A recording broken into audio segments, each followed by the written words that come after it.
გიორგი ხუციშვილი თბილისელი ფოტოგრაფი, რომელმაც უკანასკნელი წლები დეპრესიაში გაატარა, კახეთში გამგზავრება გადაწყვიტა. მისი მეგობარი, ლევან ბერიძე ყველანაირად ურჩევდა დავით გარეჯის უდაბნოს. იქ სულიერი გამოცდები თავისთავად მოდის გიო, ქართული მისტიკაა, მეორე სამყარო კი არა, საკუთარ თავს იპოვი. გიორგი სკეპტიკოსი იყო, მაგრამ სიმშვიდეს ეძებდა. მანქანით გაუყო უსწორმასწორო გზას, რომელიც ქვიშიან ლანდშაფტში გადადიოდა. შორიდან მონასტრების კონტურები მოჩანდა, როგორც უძველესი მცველები უდაბნოს. მზის ჩასლისას ჩავიდა. ჰაერი მძიმე იყო, ქარი ქვიშას აფრქვევდა და უცნაურ ჩურცულს ქმნიდა. თითქოს ძველი ლოცვები ეხმიანებოდა. გიორგიმ კარავი გაშალა ერთ-ერთ გამოქვაბულთან, რომელიც მონასტრის ნანგრევებთან ახლოს მდებარეობდა. კამერა აიღო და სასეირნოდ გაემართა. ქვიშა ფეხქვეშ ჩურჩულებდა, მაგრამ უცებ გაიგო, ნამდვილი ჩურჩული, არა ქარის, არამედ ადამიანური. ვინ ხარ? იკითხა ხმამაღლა, მაგრამ პასუხი არ მიუღია. მხოლოდ ექო დაუბრუნდა. ღამე სწრაფად დადგა. კარავში იჯდა და ფოტოებს ათვალიერებდა. ერთ-ერთზე, რომელიც მონასტრის კედელზე ჰქონდა გადაღებული, რაღაც უცნაური შენიშნა. ჩრდილი, რომელიც გადაღების დროს არ არსებობდა. ჩრდილი, ადამიანისა, მაგრამ დამახინჯებული. თითქოს სხეული დროში გაჭიმული იყო. გიორგიმ ტელეფონი აიღო, რომ ლევანს დარეკავდა, მაგრამ სიგნალი გაქრა. გარეთ გავიდა. უდაბნო მთვარის შუქში ბრწყინავდა. ქვიშა ვერცხლისფრად გადაქცეულიყო. უცებ ჩურჩული კვლავ გაისმა. ამჯერად ახლოს. გიორგი. თითქოს მისი სახელი იყო. გული გაუჩერდა. ვინ ხარ? იყვირა. პასუხად ქარი გაძლიერდა და ქვიშაში ფეხის კვალი გამოჩნდა. არა ერთი, არავედ მთელი რიგი, რომელიც კარავისკენ მოდიოდა. გიორგიმ უკან დაიხია, მაგრამ კვალი მიყვებოდა.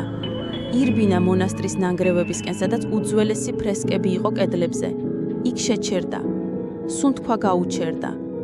ფრესკებზე წმინდანები იყვნენ გამოსახული, მაგრამ ახლა ისინი თითქოს ცოცხლები იყვნენ. თვალები მიყვებოდნენ გიორგის. ერთ-ერთი წმინდანის სახე შეიცვალა. ლევანის სახე გახდა. ლევან, შენ? გაკვირვებულმა იკითხა. მაგრამ ლევანი მკვდარი იყო. 1 წლის წინ ავტოკატასტროფაში დაიღუპა.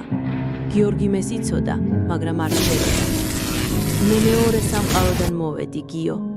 უდაბნო კარია. შენც უნდა გადახვიდე, თქვა ჩურჩულმა, რომელიც ახლა ლევანის ხმას გავდა.